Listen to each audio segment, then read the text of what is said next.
Data bakundwa, uyu munsi nifuje ko tuganira ku byiza byo mu nzu y'Imana, ku byiza byo kujya mu nzu y'Imana gusenga.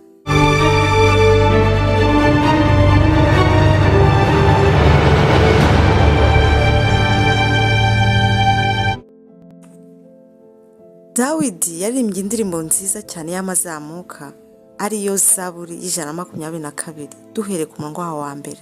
Aravuga ati, narishimye cyane ubwo bambwiraga bati tujye mu nzu y'Uwiteka Yerusalemu. Ibirenge byacu iyo bihahagaze, imitima yacu iruhukira mu mahoro. Inzu y'Imana, reka tuvuge inzu y'Imana. Mu nzu y'Imana ni heza. Mu nzu y'Imana tuhumvira ijambo ry'Imana riruhura imitima. Bibiliya ikongera ikatubwira iti, hahirwa umuntu utoranya ukamwiyegereza kugira ngo agume mu bikari byawe. Mana, tuzahazwa n'ibyiza, ibyiza byo mu nzu yawe, ibyiza by'ahera hawe, aheraho mu rusengero. Yesu yaravuze ati, aho 2 cyangwa 3 bazaterana bavuga izina ryanjye, nzamanuka mbane nabo. Si uko umwe Imana itamwumva, ariko 2 cyangwa 3 harimo ubufatanye. Umwe azasoma ijambo ry'Imana, undi azaririmba, undi azatanga ubuhamya, bitume buri umwe n'undi yunguka, buri umwe n'undi yungukira ku wundi. Noneho mukomezanye, mubone imbaraga zo gukomeza urugendo. Reka dusome mu gitabo cy'Abaheburayo ibice byaho 10 duhereye ku murongo wa 25. Twe kwirengagiza guteranira hamwe nk'uko bamwe bajya bagira, ahubwo duhugurane, kandi uko mubona urya munsi ugenda wegereza, muba ariko murushaho guterana kwera. Bene data, nimureke dukunde mu nzu y'Imana. Mu nzu y'Imana niho duturira imitwaro. Ugiye ubabaye, uva mu nzu y'Imana wishimye. Za ndirimbo zo mu nzu y'Imana ziraguhumuriza, ijambo ry'Imana rikaguhumuriza. Wajyanye amarira ukava wishimye, wajyanye ibibazo ukabihereza Imana, ukahava wumva utuye imitwaro. Mu nzu y'Imana ni heza. Kuba mu bikari by'Imana umunsi umwe gusa biruta kuba ahandi imyaka 1000, ahandi mu mazu y'abakomeye, ahandi hantu runaka imyaka 1000. Kandi ngo kuba gusa ku muryango w'inzu y'Imana umunsi umwe nabyo bikaruta imyaka 1000 ahandi. Mu nzu y'Imana ni heza. Masenge yanganije inkuru ya sogokuru uburyo yakundaga kujya mu kiliziya cyane.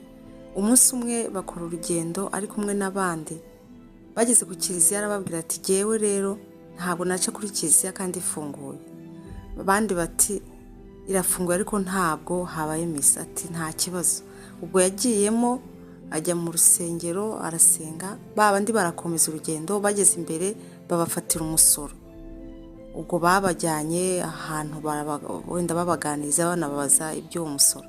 We rero yaravuye mu kiliziya arakomeza arigendera, ntiyababona, nyine agira ngo bihuse bamusize. Naho babafatiye umusoro, we abakiza uwo musoro, yikomereza gahunda ze, yigira muri gahunda ze amahoro. Kubera ko yaciye mu kiliziya byamurinze kwakwa uwo musoro, bimurinda kuba bamutesha urugendo rwe, akomeza urugendo rwe amahoro. Mu nzu y'Imana ni heza. Ndibuka igihe kimwe nigeze kugira accident nyinshi zikurikirana. Icyo gihe nakoraga ahantu kure ngenda kuri moto. Noneho accident, uko ngiye kuri moto nkakora accident, nagaruka ngakora accident, ndavuga nti ibintu birakabije. Nahagurukiye twibature, mbwira Imana nti, Mana, shyiraho uburinzi, umbere umushoferi, undinda accident. Sinshaka accident uhereye none, mpagaritse accident. Nihata nibature, sengeje icyifuzo. Kuva ubwo Imana yahise ihagarika accident. Gusenga ni byiza, mu nzu y'Imana ni heza. Noneho byagera kuri nibatureho, twibature ni nziza cyane. kwigomwa ibitotsi bya mu gitondo bya 11 bya 10 ukajya gusenga, ntabwo Imana yagukurira mwaho. Karya kayaga ka mu gitondo uzakumve neza, ntabwo kameze nk'indi miyaga. Ni akayaga karimo imbaraga z'Imana, ni akayaga gahuha neza, kaba karimo marayika ukiza, harimo ibanga rikomeye.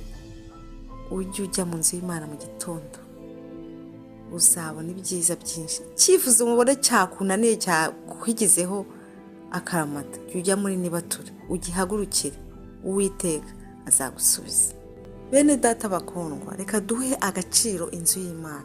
Nugera mu nzu y'Imana wumve ko wageze ahera, uhubahe, utega amatwi kugira ngo udataha uko waje. Hari abantu bagera mu nzu y'Imana ariko akaba hari adahari, ugasanga ari mu nzu y'Imana ariko ari kuri telefone.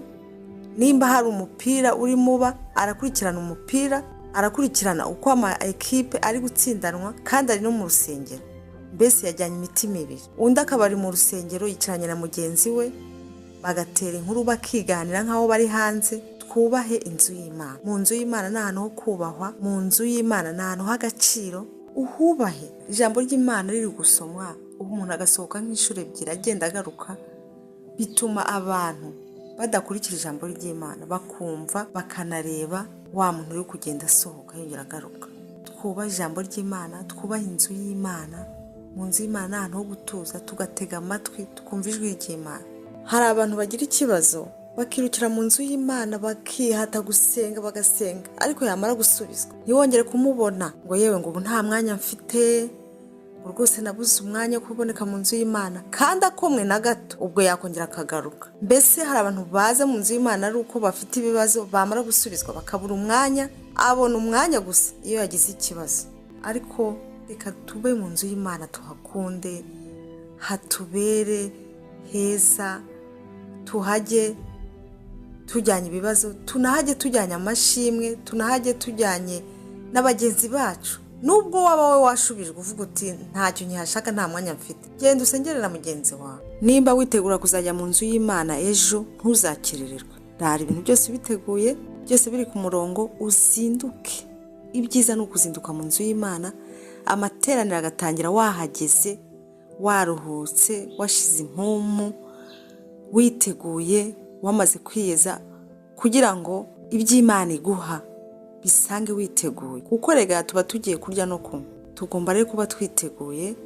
Ariko iyo umuntu yakererewe aza yahagira, kugira ngo uzajye muri mood abandi basanzemo bifata umwanya. Rero ujye uzinduka, ugere mu nzu y'Imana kare, kandi usoze amateraniro. Ntugatahe amateraniro atarangiye, ntugatahe batarasoza, ntabwo ari byiza. Kuko hari umugisha w'abatangiye bagatangirira ku gihe, hari n'umugisha nanone w'abashoje amateraniro Imana ibasezerera. Yemwe bantu b'Imana, nimuze twongere dukunde inzu y'Imana, nimuze twubake inzu y'Imana. Ibyo dusabwa ngo insengero zifungurwe tubikore. Abantu bafite ubushobozi, ndabinginze nimwubake inzu y'Imana. Abantu bamwe bari kujya gusengera ahantu kure, aho basengeraga hafi insengero zarafunzwe kubera ko hari ibyo batujuje, bagakora urugendo rurerure. Abandi nabo babona ari rurerure bakabyihorera bakaguma mu rugo.